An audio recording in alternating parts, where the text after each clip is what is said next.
Who's going to cast the first stone? Not Boebert's Truth Brigade. The Colorado Congresswoman's latest gaffe was no April Fool's prank. In case anyone is still confused about Lauren Boebert's intellectual readiness for national office, she's made April Fool's Day stretch to mid-month, providing still more examples of why she's a little shy in that department, if not of sex acts in a public theater. The most recent embarrassment for her constituents in CD4 and voters in CD3, who put her in office in the first place, and really anyone in Colorado, came on April 1st. But sadly, Boebert wasn't pulling a prank. At a House Oversight and Government Reform Committee's task force on the declassification of federal secrets meeting focused on the still lingering questions surrounding the JFK assassination, she began with this: "Hopefully, we can stay on topic for the rest of this hearing." And then she proceeded to go on a head-slappingly stupid tangent. "Mr. Stone, you wrote a book accusing LBJ of being involved in the killing of President Kennedy." Boebert began with that air of practiced condescension that comes from overcompensation for the near-constant feeling of being in a position way over your head. Do these most recent releases confirm or negate your initial charge? Filmmaker Oliver Stone, who made 1991's JFK, looked confused and leaned over to ask his companion something along the lines of, "Do you have any idea what she's talking about? Does she?" Journalist Jefferson Morley, who was sitting with Stone, realized Boebert's error. She was referring to a book by disgraced Politico Roger Stone, who was not present, mistaking him and his work for the man who was Oliver Stone. Like any kid caught faking a book report in front of class, Boebert at first tried to dismiss the grievous error. "I may have misinterpreted and I apologize for that," she offered, then proceeded to confuse the issue more. "But there seems to be some alluding of, like you said, incompetence or some sort of involvement there on the back end. Sorry, I'm going to move on." Oh, if only she would. But Boebert never gives up, much to the chagrin of those who appreciate well-considered dialogue in their politics. Like the corrupt Tangerine idol before whom she genuflects, making a mistake just calls for doubling down.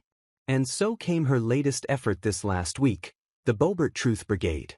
If that sounds like a group formed to point out all the untruths committed by Representative Boebert, that's because it probably should be.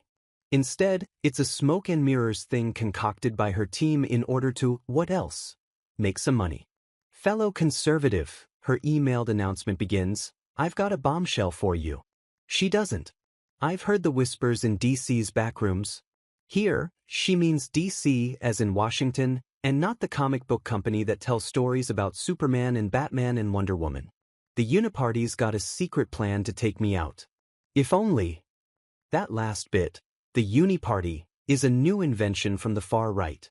Having to accept that not everyone in the GOP is willing to roll over and show their lily-white bellies to Trump, it's now lumped the Democrats in with what remains of the rational and principled Republican Party, calling this mythical group the Uniparty. It's about as good a name as the one Trump came up with for those who opposed the economy-slaughtering tariffs that he's been flip-flopping on, panicans. Stop trying to make fetch happen too, Donald. The ensuing paragraphs of Boebert's email invoke all the ultra-conservative buzzwords: illegals who rig elections, Soros cash, big tech censorship, and fake polls. The only thing that's new? The inclusion of warmongering neocons. But we'll have to forgive that last one, because the Tangerine team is still perfecting its illogical attack lines against their former allies and enablers in the GOP. So what to do? What to do? How can average Americans who've bought all the lies and agreed that the truth is a lie and lies are the truth if they come from the right mouths fight against these enemies of the state? Enter the Boebert Truth Brigade. For $35, you can join the cause and receive insider updates on their dirty tricks, as well as the next moves Boebert has planned to defeat them. It's essentially the same deal that breakfast cereal companies offered in the 1950s. Join this club, and you'll get a letter from this cowboy actor and a secret decoder ring. Those campaigns worked because they were aimed at children who didn't know any better than to believe that their hero knew their name, thought them special, considered them one of the gang. The difference? This is aimed at adults who don't know better, and choose, consistently, not to. How do we know it's all just bullshit? Well, the email goes on to say that $35 will get you in the group, sure, but $50 or $100, and we'll hit them even harder. Again, it's cereal box logic.